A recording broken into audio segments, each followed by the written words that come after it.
Hello, everybody, and welcome to another episode of the PT Educators Professors of Profit vlogcast.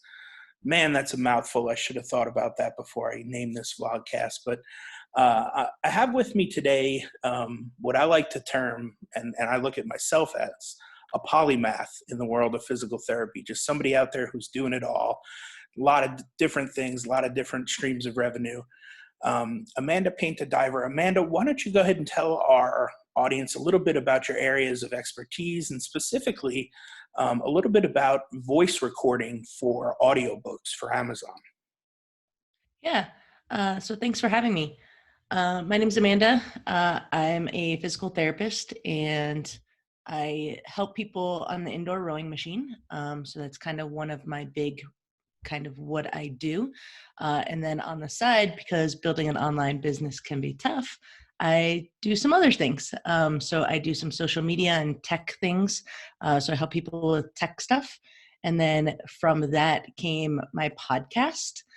So I have an ocean rowing podcast, and people said that I had a good voice for it. So from there, I was like, oh, cool. What else can I do that's like a podcast and make some money?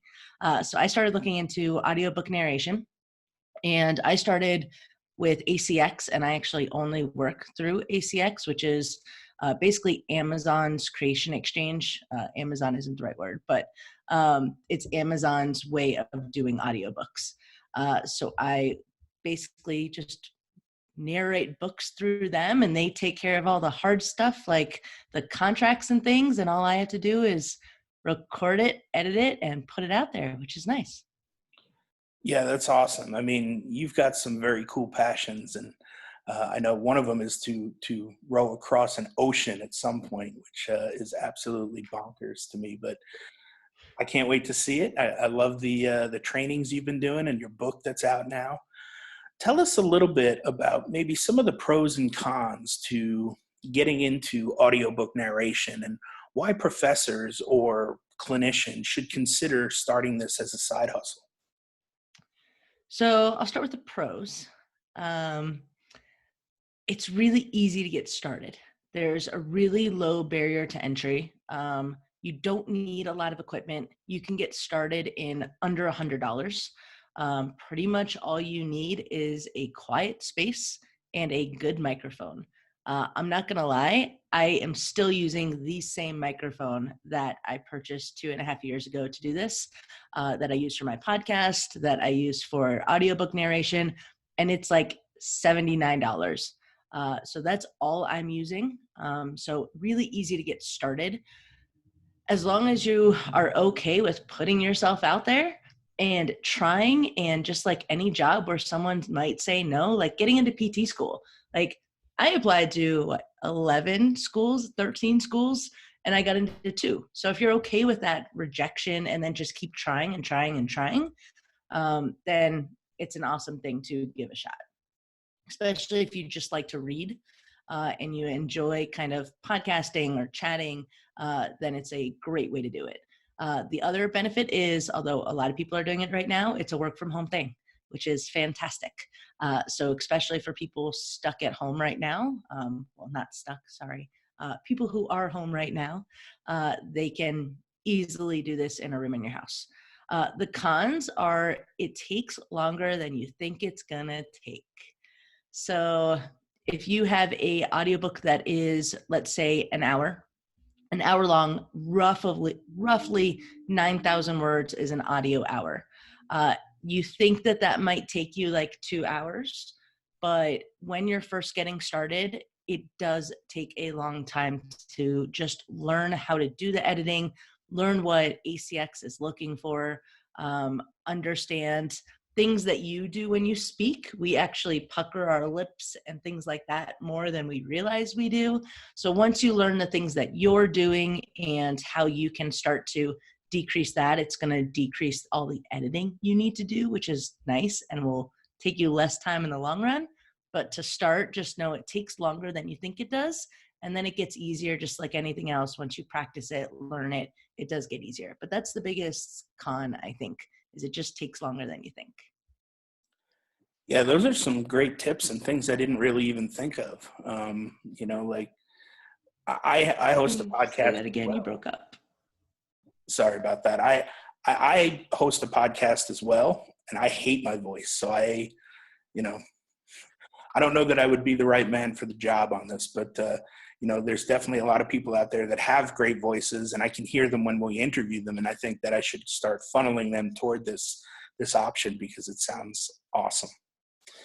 Well, tell us a little bit about maybe one tip or trick or pointer or hack that you've kind of come to find as an expert that you would give to maybe somebody who is just getting started, on audio recording for audiobooks.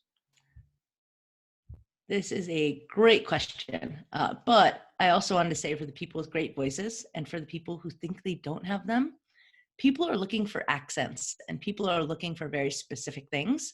So I talked to somebody yesterday who said I had a Southern accent. Can I do it? And I was like, yes, people are looking for a Southern accent.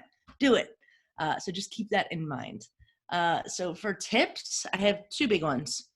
One, if you pick a quiet spot and you think it's quiet, make it even quieter.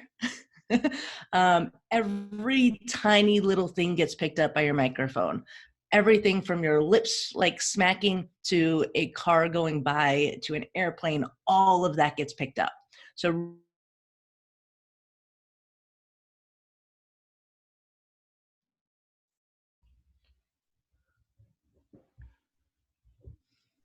hello? Sorry about that, and just cut off in the middle of No no. worries. You were saying make it even quieter. That's where we got to, is tips and tricks to make it even quieter.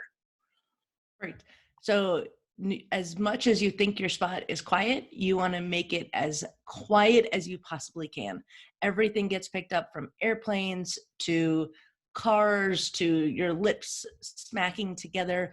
Every tiny little, like right now, I have a fire engine going. The microphone would pick that up. So if you think it's a quiet spot, make it quieter. My first time, I didn't do anything to my windows, and all I did was I got really silent when I heard something go by, and then I'd pick it up and I'd have to go edit that. So you can do it if you don't have an amazing quiet spot. You just have to kind of realize those things. And the second tip is, in terms of equipment wise, a lot of people actually use a free software, and it's called Audacity. Audacity can be used on your Mac or your PC. It's 100% free. And the reason that I think that it's amazing and that many audiobook narrators do is because you can get plugins, which are things that you can install onto it that will take care a lot of the ACX requirements. So I can put my recording into Audacity, and that's where I edit it, and I can do all the editing I need to. And then I basically run this extra thing, this plugin, and it puts everything into the limits that ACX requires. It does like 50% of the work for me. Whereas if you use a different program or you use Audacity and don't install that, you're going to add an extra hour or two to your editing. So, and the ACX plugin is absolutely amazing, and it's a pain to install, but you should definitely do it. Awesome. Yeah, I love those tips. That's something that I definitely would not have known about. So I appreciate that. Well, Amanda, thank you so much for taking the time to come on today and just tell our audience a little bit about this side hustle and side gig. Where can people find you and reach out to you if they have follow-up questions? You broke up a little bit. Sorry, I'm cutting in and out for some reason here today. But No worries. where can people reach out to you if they have follow-up questions or if they just want to reach out and find out more about audio recording for audiobooks? Absolutely. So I'm new to telling people about audiobook narration. So this is a new thing for me. So you can reach out to me on Facebook, Amanda Painter Diver, and you can message me, or I actually have a Facebook group, and it's called Audiobook Narration for Beginners. And I plan on helping anybody with their questions. I'm really good at explaining things in a super simple way with the tech. So if you've got questions and want to reach out, find me in there, and I'm happy to help. Awesome. Thanks so much. And I'll put all those links in the show notes so people can find you easy. Awesome. Thank you for having me. This was awesome. Awesome. Thank you.